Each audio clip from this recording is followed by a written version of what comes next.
God bless you. Thanks for having me.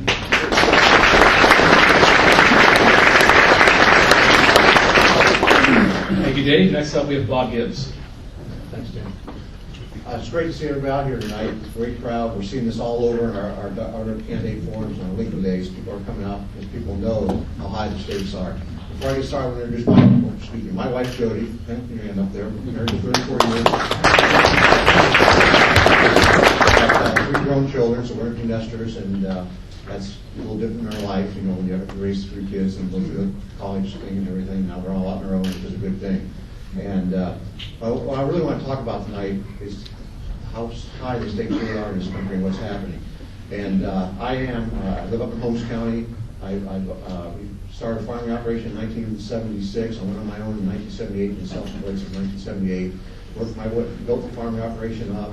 Worked my way up through certain organizations. Loudonville Equity. I was president of Loudonville Equity for 6 years. On the board for 12. Also, I was working my way up through the Ohio Farm Bureau ranks, and I served on the state board for about 18 years. And Coshocton County is one of the counties I represented. And then about 10 years ago, I got elected as president of the Ohio Farm Bureau. And then in 2003, opening the run for the Ohio House of Representatives, which I did. And then I ran for the House Senate here in 2008. So I've been in the legislature now for over 8 years. And I've got a good record, a good, strong business record, pro-business record. And I was recognized by the National Federation of Independent Business for winning a Small Business Award and Washington Treasury Award several times for fiscal responsibility and conservative values. And that's what we really need to get back to in this country is conservative values and common sense solutions. And right now, my commitment to you, have the honor and privilege to represent you in Congress, my number one priority is going to be to get our federal deficit spending under control.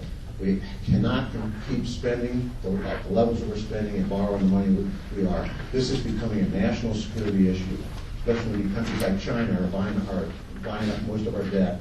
At some point, they're going to pull the strings. And even when you got to negotiate with the dictators, the tyrants, places like North Korea and elsewhere, if China is going to be calling the shots, it's going to make it difficult for us to do what we need to do, and it's risking our national security. It's also risking our national security when we have bigger and bigger government, and more people are dependent on government for the safety net programs because of the high unemployment. And we're not an agrarian society anymore. People can't go back and live off the land. They're dependent on the government and taxpayers.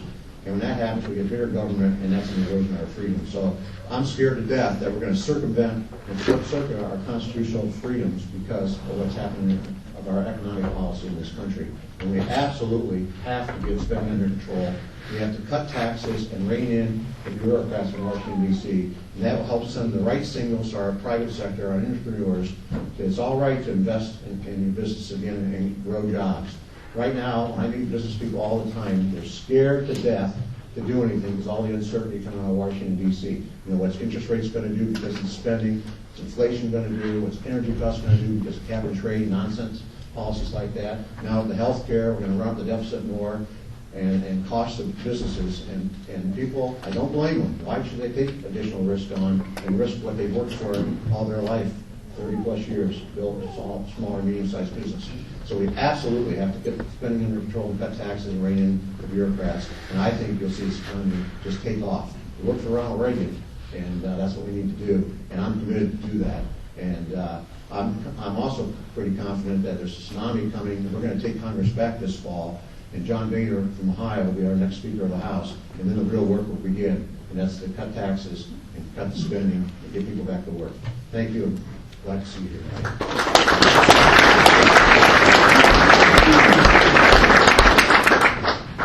Thanks, Bob. Next up, we have Amber Liggett. Thank you.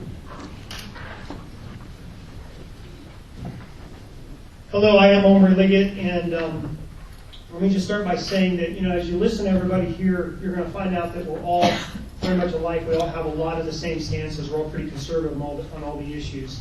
But I'm a principled constitutional conservative, and I understand this, that the answer for our country is not Democrat, and the answer is not Republican. The answer is the Constitution of the United States of America. In 1786, it was the Constitution that saved this country from a time of absolute turmoil. And I believe it's going to take the Constitution to save this country once again. We can talk about, well, we're going to decrease taxes, we're going to do this, we're going to do that. But if we don't bring constitutional restraints back to Capitol Hill, then it doesn't matter whether there's liberals or conservatives in charge. Here's the thing, if conservatives take the House, I guarantee you at some time in the future the liberals are going to take the House again. I mean, we're not going to take the House and hold it forever. So how do we keep our country where we know that the Founding Fathers intended it to be? It's the restraints and the authority of the Constitution that have been ignored for the past 100 years. Anybody believe in the Constitution? Yes. Thomas Jefferson said that in question of power, let no more be heard in the confidence of man, but bind down his mischief with the chains of the Constitution. See, that's what I stand for. I believe that we got to set and repay our country back to where it belongs. We've got to draw the nation back, bring it home to the authority that the Founding Fathers established it on. As a constitutional conservative, that's what I will work to do. I've been in Christian ministry for over 20 years. I've pastored for the past 16 with the church that my wife and I started. She's back here in the back. Many of you met her already. Her name's Marcy. And so integrity and principle is very important to me. I'm not going to Washington, D.C. to build something for myself. I'm not going because I've had an ambition. I haven't been working for the past 2 years to try to establish an opportunity for myself. I'm not a career politician that will labor for my next election. I'm an American. I believe in this country. I believe that we've gotten way off course. And I believe that it's partly the responsibility of both parties. Now, I am a Republican. I believe in the foundations of conservatism. And I believe that if we can't just say conservative values, we have to say, what are those values set on? It's set on the Constitution of the United States. Albert Einstein said this: if we keep doing the same thing over and over again and expect a different result, that's insanity. If we keep sending people that political leadership anoints and pays for, or we keep sending people that have set their ambitions on things like this, nothing is going to change. I'm not a lawyer, and I'm not a career politician.